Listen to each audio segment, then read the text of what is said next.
जितने पहुंचे हुए ऋषि थे सबों का बैठक हुई।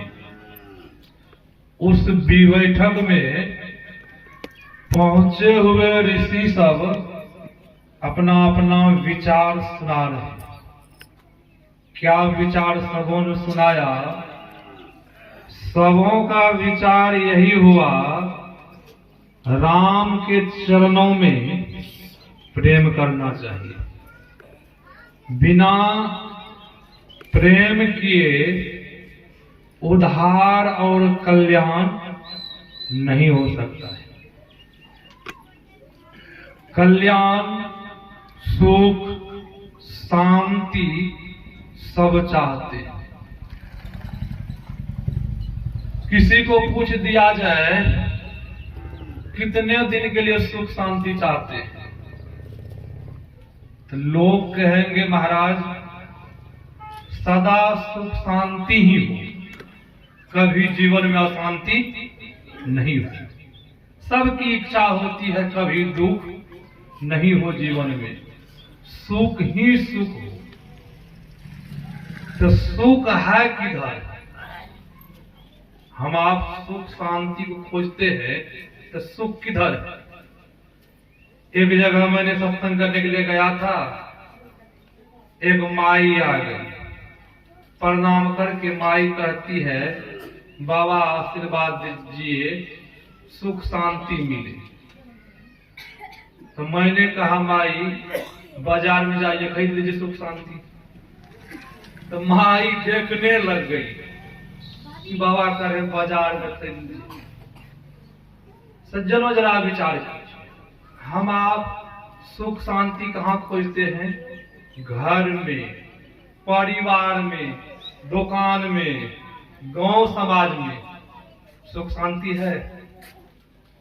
बड़े से बड़े आदमी को पूछिए कि आपको सुख शांति है, तो वो भी कहेंगे कुछ दिन पहले भाई साहब सुख थे, अब दुख हो गया भाई, सुख नहीं है जीवन में।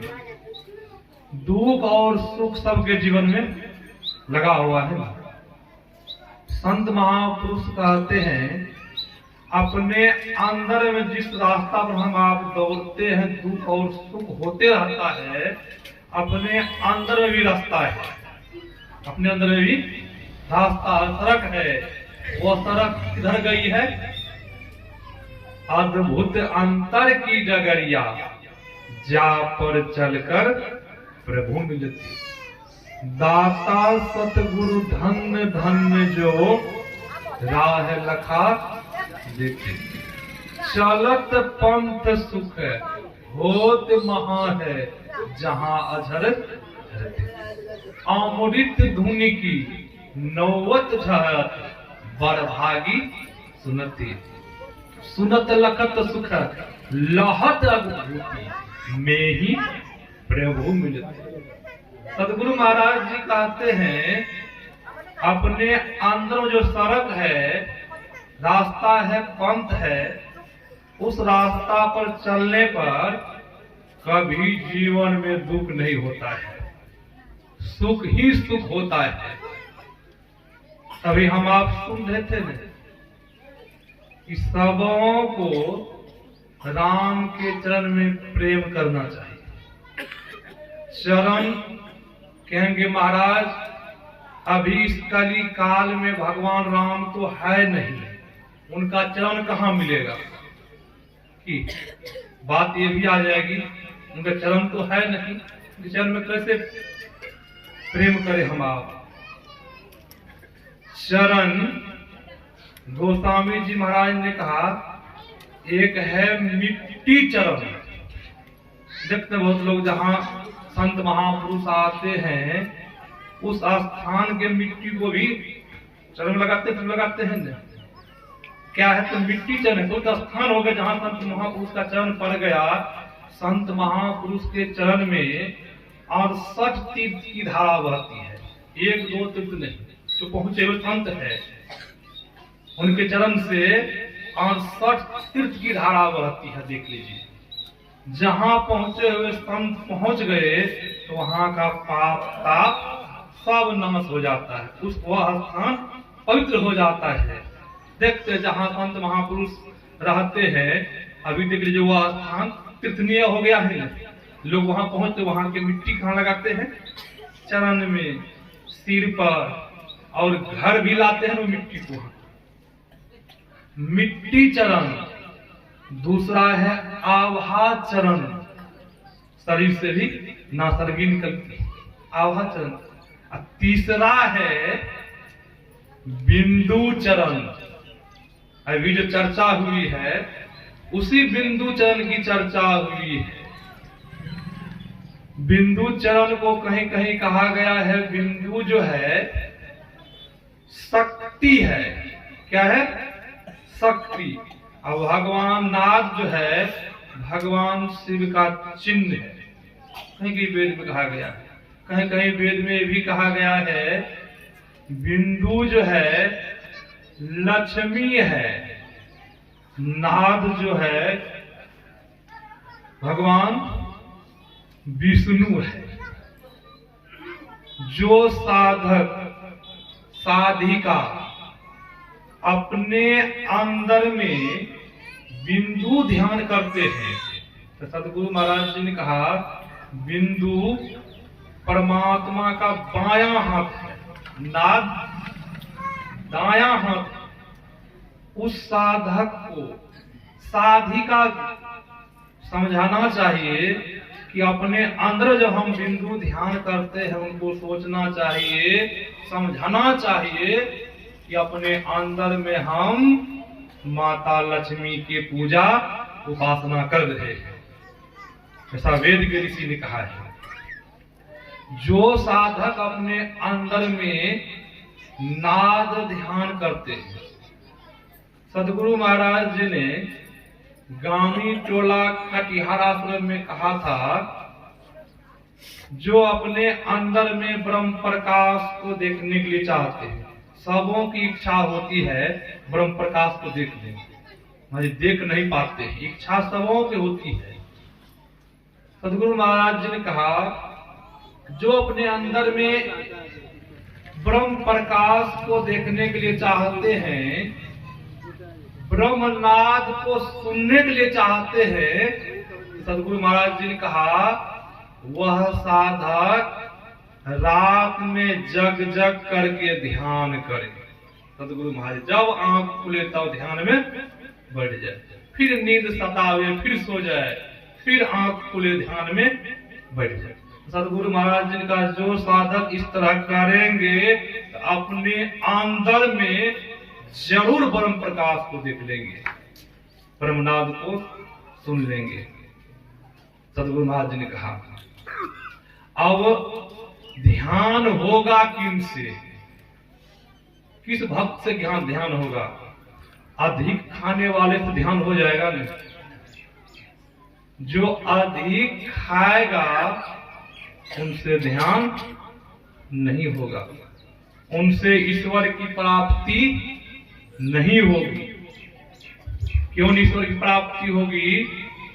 जो अधिक खाने वाले हैं उनको अधिक नींद आती है। जिनको अधिक नींद आएगी वह समय पर नहीं उठ पाएगा। जो समय पर नहीं उठ पाएगा क्या वो ध्यान कर पाएगा? ध्यान नहीं कर पाएगा। जो ध्यान नहीं कर पाएगा ईश्वर को प्राप्त नहीं कर पाएंगे। वही संत महापुरुष, वही सबों का बैठक हुई, उस बैठक में सबों का विचार हुआ बिना भजन किए कल्याण होने वाला नहीं है। सब कर मत खगनायक इहा, करिए राम पद पंकज नेहा। बाबा कबीर ने कहा भक्ति निशानी मुक्ति की, संत चढ़े सब धाय, जिन जिन मन आलस किया जन्म जन्म पछताए। बाबा कबीर ने कहा भक्ति निशानी है। क्या चीज की निशानी है? निशानी का अर्थ होता है सीढ़ी। भक्ति क्या चीज की सीढ़ी है? हम आप मकान बनाते हैं, सीढ़ी लगाते हैं, कहाँ जाने के लिए? ऊपर जाने के लिए। इस शरीर में भी 3 सीढ़ी लगी हुई है। एक सीढ़ी कौन कहे? 3 सीढ़ी है। इस शरीर को साधन धाम मोक्ष का द्वार कहा है। साधन धाम मोक्ष का द्वारा, इसे साधनों का धाम है, मोक्ष का द्वार है। इस शरीर में 3 सीढ़ी है। आप चाहे स्वर्ग जाने के लिए स्वर्ग जा सकते हैं, आप चाहे नरक में जाने के लिए नरक में जा सकते हैं, आप चाहे सचखंड जाने के लिए परलोक परमात्मा के धाम जाने के लिए धाम जा सकते हैं। इसी शरीर के द्वारा, और किसी शरीर के द्वारा आप नहीं जा सकते हैं। वही बाबा कबीर कह रहे, शरीर जो है भक्ति निशैनी, कि भक्ति की निशैनी है, सीढ़ी है इस शरीर में। जो कोई भक्ति करना प्रारंभ कर दिया है, उनको सोचना चाहिए हम मुक्ति की सीढ़ी पर पैर को रख दिए हैं, हमारी अधोगति नहीं होगी। सदगुरु महाराज जी ने कहा। सदगुरु महाराज जी के पास महर्षि महेश योगी आए थे। महर्षि महेश योगी के पास जहाज भी थे, अमीर महात्मा थे। महर्षि महेश योगी जब सदगुरु महाराज जी के पास आए, सदगुरु महाराज जी से बोले, हजूर आशीर्वाद दिया जाए। हमारे सदगुरु महाराज जी ने कहा, महर्षि महेश योगी पावर हाउस है। पावर हाउस समझते हैं ना, जहां से बिजली उत्पत्ति होती है। महर्षि महेश योगी ने कहा, हजूर आशीर्वाद दिया जाए। सदगुरु महाराज ने कहा, पावर हाउस है आप। महर्षि महेश योगी ने कहा, हजूर आपकी आज्ञा हो, इस संत मत का प्रचार देश विदेश में होगा। सदगुरु महाराज ने कहा, आपकी आज्ञा हो तो मेरे पास जहाज भी है, आपकी आज्ञा हो तो मैं आपको जहाज दे देता हूं, और इस जहाज के द्वारा देश विदेश में संत मत का प्रचार होगा। सज्जनों, किसी को कोई कहे कि आपको मैं कार दे रहा हूं, आप मना करेंगे? मोटरसाइकिल दे रहे हैं, आप मना करेंगे? किसी को कहते हम आपको जहाज दे रहे हैं, मना करेंगे? क्यों नहीं मना करेंगे? फ्री में आ रहा है ना, फ्री में मिल रहा है, मना नहीं करेंगे। हमारे सदगुरु महाराज जी कैसे महापुरुष थे, त्यागी। सदगुरु महाराज जी ने कहा, महर्षि महेश योगी मुझे जहाज की जरूरत नहीं है, मुझे तो पहले भारत की नींव मजबूत करनी है, उनके बाद मैं सोचूंगा विदेश के लिए। पहले भारत की नींव मजबूत करनी है। नींव क्या है? भक्ति करने पर जब मकान बनाते हैं तो पहले हम आप नींव मजबूत करते हैं। कहीं नींव मजबूत नहीं हो तो छत नहीं टिक पाएगी, छत कहीं भी गिर सकती है। नींव मजबूत क्या है? जिस प्रकार कोई पढ़ाई करने के लिए चाहे, वर्णमाला सही से नहीं पढ़े, आगे की पढ़ाई सही से हो जाएगी नहीं, आगे की पढ़ाई सही से नहीं होगी। ठीक उसी प्रकार जो कोई भक्ति करने के लिए चाहे, तो संत मत में भजन भेद लेने के समय में बताया जाता है, शुच्याचार, सदाचार, तीसरा है शिष्टाचार। शुच्याचार में जिस प्रकार बहुतों माई को आप देखे होंगे, पवित्र आंचल है, आंचल को मुंह में दबा लेती है, आंचल को मुंह दबा लेती है, उसी हाथ से पूजा पाठ भी करती है। बहुतों पुरुष वर्ग के हैं, गमछा रखते हैं, उस गमछा को मुंह लेते हैं। बहुतों को आप देखते हैं सोच मैदान से आते हैं, कम से कम 5 बार हाथ साफ करना चाहिए, अलग से साबुन लेना चाहिए, सर्फ लेना चाहिए। बहुतों को देखते हैं सैंक पर आता है साबुन, उधर से सोच से आते हैं, बस एक ही बार में बस हो गया, काम खत्म। सदगुरु महाराज जी के समकालीन सदगुरु महाराज जी मनिहारी में एक बौद्ध धर्म के महात्मा जी आए। सुबह सुबह वो महात्मा जी सोच के लिए निकले। उसे हम लोग सोच जाते थे बाहर भीतर। महात्मा जी बाहर निकले सोच के लिए। होता क्या है, बहुतों गांव में देखे होंगे, सोच करके जब लौटते थे उनके हाथ में दफ्तर भी देखते होंगे, बहुत लोग देखते हैं ना, एक हाथ में लोटा है, दूसरा हाथ में दफ्तर करते आ रहे हैं, कहीं चाय में लेट नहीं हो जाए, 2 काम एक ही बार में हो जाएगा। ठीक। अब बोधित महात्मा सदगुरु महाराज जी मनिहारी आश्रम में थे। बोधित महात्मा सोच के लिए गए, सोच करके जब उधर से लौट रहे थे, एक हाथ में दफ्तर है और दूसरा हाथ में का कमंडल है। सदगुरु महाराज जी अपने रूम में विराजमान थे। महात्मा जी एंट्री करते हैं, घुसते हैं आश्रम में, गेट को खोले तो ना अपन घुसेंगे, महात्मा जी गेट को खोलते हैं। सदगुरु महाराज जी की दृष्टि पड़ जाती है, महात्मा जी के एक हाथ में दफ्तर है और दूसरा हाथ में कमंडल है। सदगुरु महाराज जी संत से कहते हैं, संसेवी जी अतिथि देवो भव।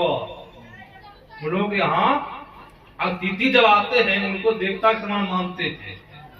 अब तो भले बहुतों को लज्जा आती है प्रणाम करने में, बहुत लोग अतिथि को प्रणाम नहीं करते हैं। प्रणाम करने से भी बहुत लाभ होता है। लाभ क्या होता है? भगवान बुद्ध ने कहा 4 चीज की प्राप्ति होती है प्रणाम करने से। पहला है आयु बढ़ती है।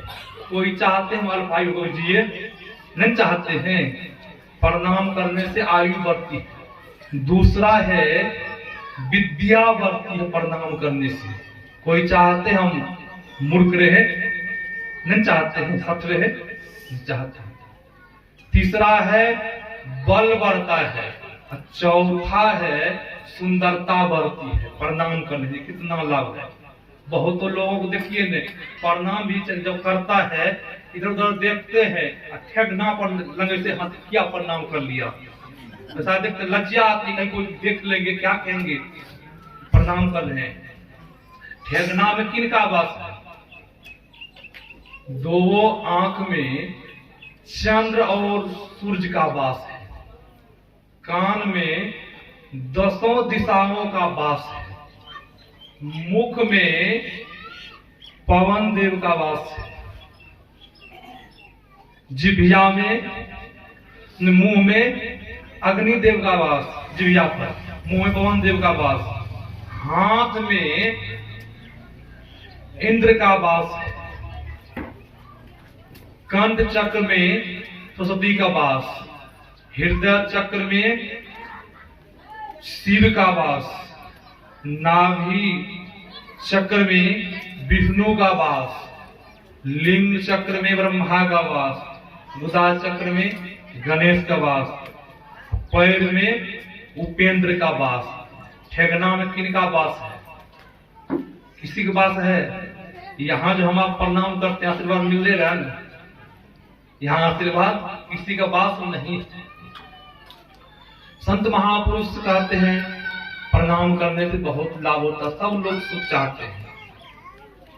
अब सदगुरु महाराज जी संत जी महाराज से कह रहे हैं अतिथि देवो भव, देवता के समान होता है। संसेवी जी जाइए, आप महात्मा जी को कुछ नहीं कहिएगा, गेट को धुलवा दीजिएगा। अब किसी के सामना कोई गेट को धोए तो उनको फर्क पड़ेगा नहीं। गेट तो हम ही छुए तो दूसरा कोई नहीं छुए थे, क्यों गेट धुआ रहे, अपने उनको एहसास होगा ना।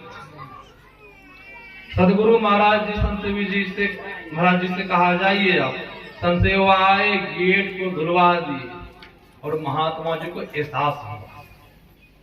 कहने का सारांश, हम आप भक्ति करने के लिए चाहते हैं, भक्ति करने के लिए हम आप चाहते हैं, जैसे तैसे रहनी रहते। बहुत लोग को देखते हैं, बहुत माताएं वर्ग के हैं, पुरुष वर्ग के हैं, भोजन करते हैं, गिलास में पानी रहता है, पानी पीते हैं, उसी पानी से हाथ मुंह भी धो लेते हैं। तभी पवित्र रहा न, तभी पवित्र नहीं रहा।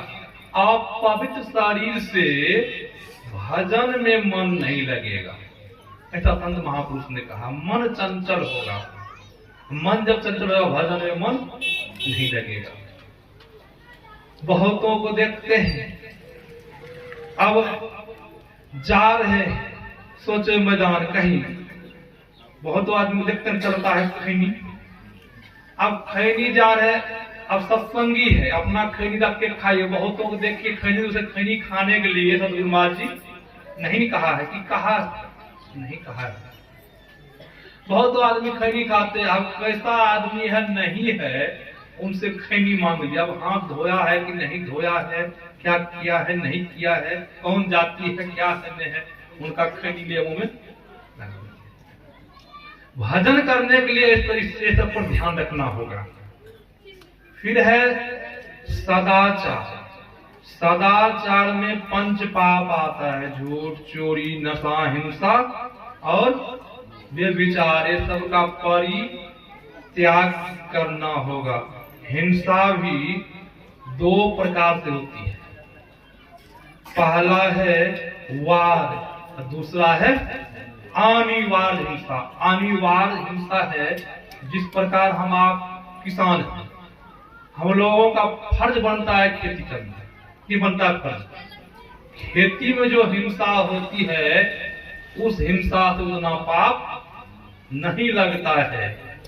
वार हिंसा जानबूझ कर हम जीव को दुख पहुंचा रहे हैं, जानबूझ कर हम मार रहे हैं, इस हिंसा में पाप लगता है।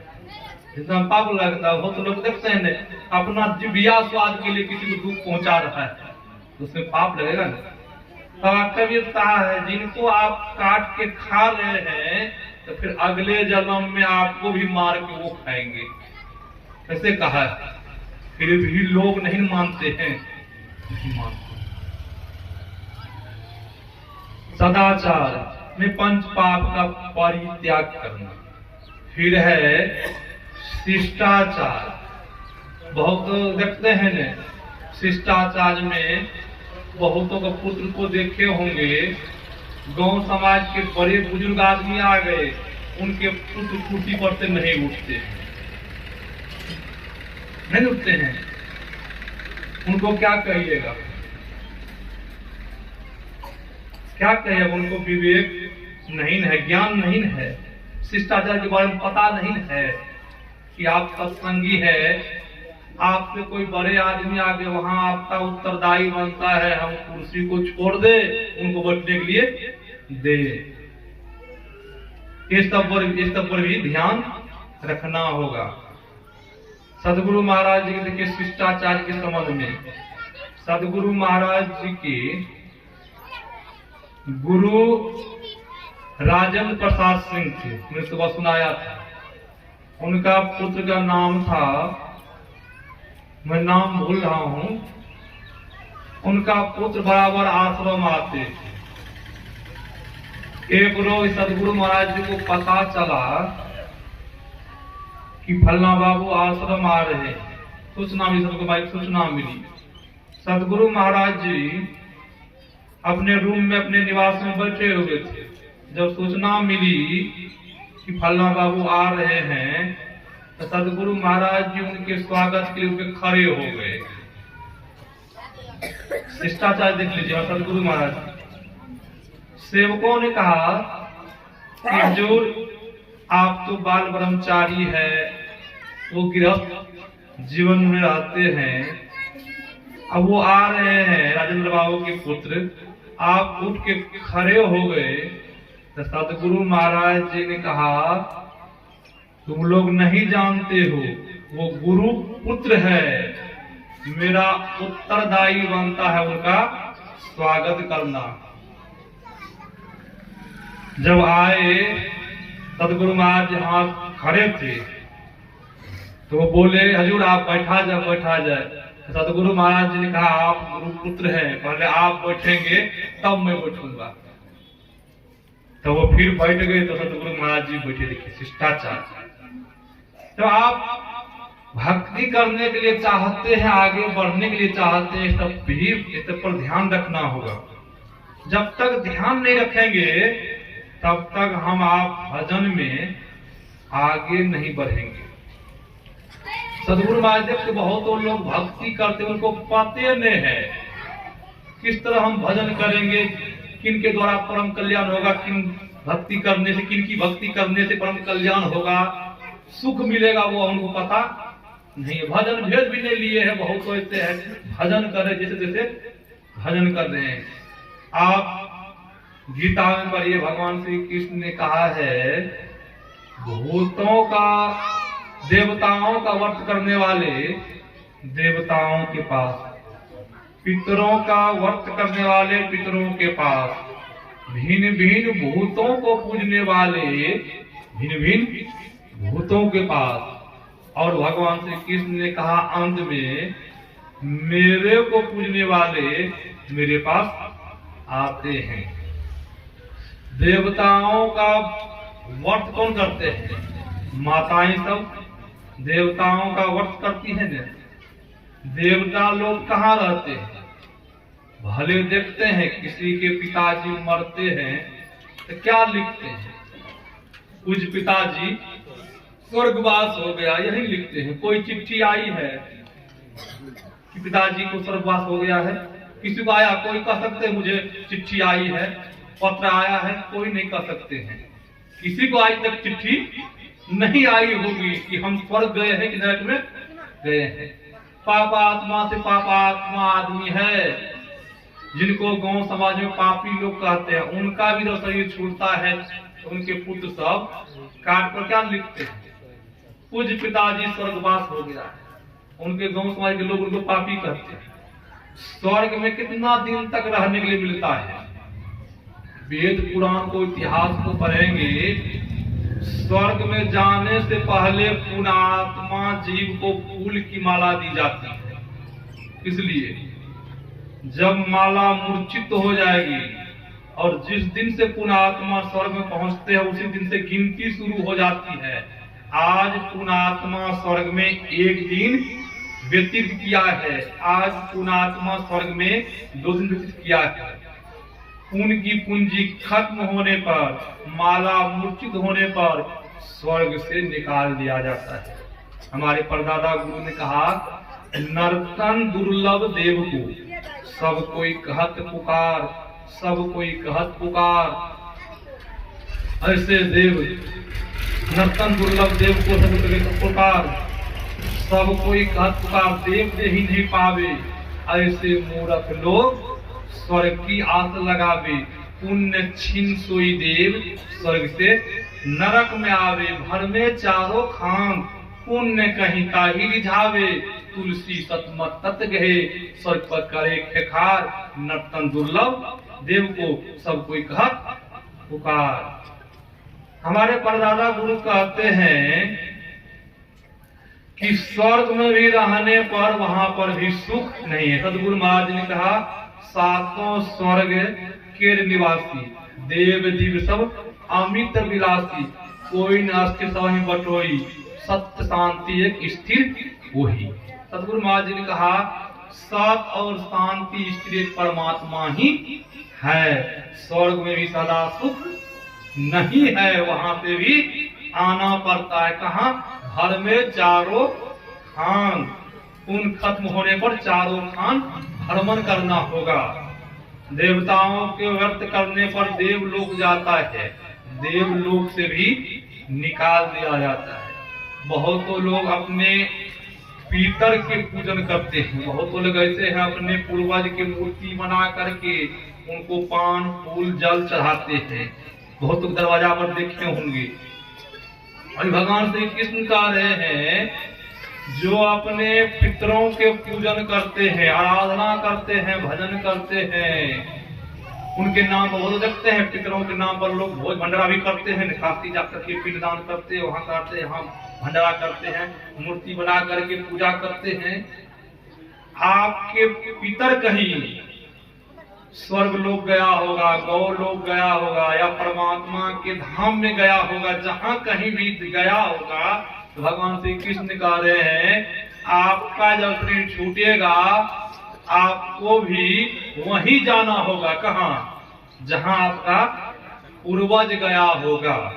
कहीं पूर्वज नरक में गया होगा, आपको भी नरक में जाना पड़ेगा। कहीं आपका पूर्वज गोलोक गया होगा, भूलोक गया होगा, कहीं पितर लोक गया होगा, जहां भी गया होगा आपको भी जाना पड़ेगा।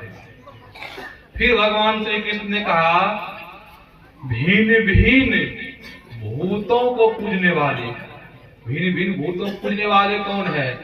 तांत्रिक, ओझा, जैन, जोगी, ये किनका पूजा करते हैं? भिन्न भिन्न भूत पैर के पूजा करते हैं। ये लोग शमशान घाट में जाकर के सिद्ध करते हैं मंत्र को, मुड़ा पर बैठ करके ये सब भूत पिशाच की पूजा करते हैं। भगवान श्री कृष्ण कह रहे हैं भूत पिशाच की पूजा करता रहा, व्रत करता रहा, कहीं घंटी बज गई, मृत्यु हो गई, शरीर छूट गया, उनको भूत के योनि में जाना पड़ेगा। गाँव समाज देखते किसी को भूत लगता है, लोग मिर्च के धिया देते हैं, तांत्रिक ओझा को बुला कर लाते हैं। जब उनको पकड़ता है तो भूत कहता है हम बगल वाला गाछी पर रहते हैं, ऐसा कहते हैं न, बगल वाला गाछी में रहते हैं। सज्जन हो जरा विचार करे, हम आप भी भूत का पूजन करते रहे, शरीर छूट गया, भूत योनि में चला गया, तो कहाँ रहना होगा? हम लोग भी वहीं रहेंगे जहां वो भूत रहा, जिस गाछी पर। फिर भगवान श्री कृष्ण ने कहा जो मेरा भजन करते हैं, मेरा व्रत करते हैं, उनका जब शरीर छूटेगा तो वह मेरे लोक में आएगा।